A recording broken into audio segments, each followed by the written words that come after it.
बच्चों, हमने संघवाद का पाठ शुरू कर रखा है। उसका नेक्स्ट टॉपिक है भाषाई राज्य और भाषा नीति। जब भारत 1947 में आज़ाद हुआ तो देश निर्माताओं के सामने प्रमुख समस्या थी कि राज्यों का पुनर्गठन, और ये राज्यों को एक करने के लिए जब आज़ादी के समय 562 रियासतें थी, वो काम सौंपा गया हमारे पहले गृह मंत्री और उप प्रधानमंत्री सरदार वल्लभ भाई पटेल को, जिनको लौह पुरुष भी कहा जाता है। उन्होंने ये नीति बनाई और राज्य पुनर्गठन आयोग बनाया गया, जिसने इस समस्या के समाधान के लिए अपनी रिपोर्ट पेश की गई। उस रिपोर्ट को 1 नवंबर 1956 को लागू किया गया। 1 नवंबर 1956 उसमें लागू किया गया, जिसके अनुसार राज्य बनाए गए। किसके आधार पर? भाषा के आधार पर।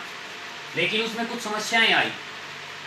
जैसे भाषा के आधार पर बनने वाला पहला राज्य था आंध्र प्रदेश, लेकिन कुछ राज्यों में कुछ समस्याएं आई उसमें।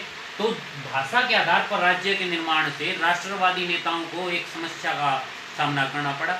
उन्हें डर लगा कि कहीं भाषा के आधार पर यदि हम राज्य बनाएं तो देश टुकड़ों में ना बट जाए, देश विखंडित न हो जाए और देश की अखंडता को खतरा ना पहुंचे।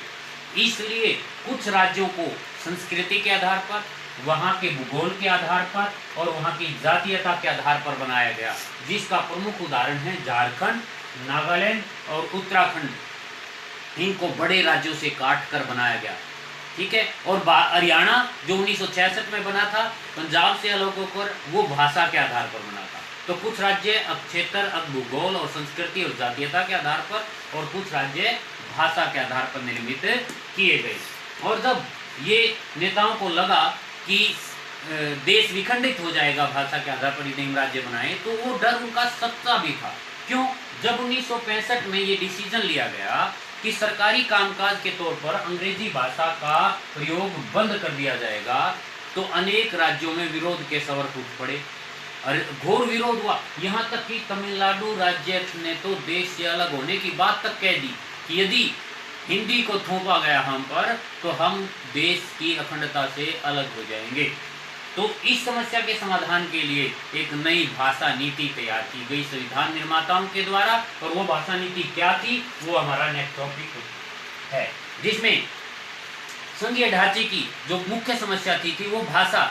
बहुभाषी देश है भारत, यहाँ पर कोस कोस पर बदले पानी और 4 कोस पर बदले वाणी, ये कहावत चरितार्थ होती है। इतनी भाषाएं हैं, तो उसके समाधान के लिए एक भाषा नीति बनाई गई। जहाँ तक हिंदी भाषा का प्रश्न है, 40% लोगों की ही मातृभाषा है हमारी हिंदी।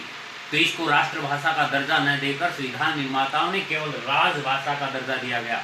और अन्य भाषाई राज्यों को अपने साथ जोड़ने के लिए, उनको खुश करने के लिए संविधान की 8वीं अनुसूची में 22 भाषाओं को अनुसूचित भाषाओं का दर्जा देकर उन राज्यों को खुश किया गया।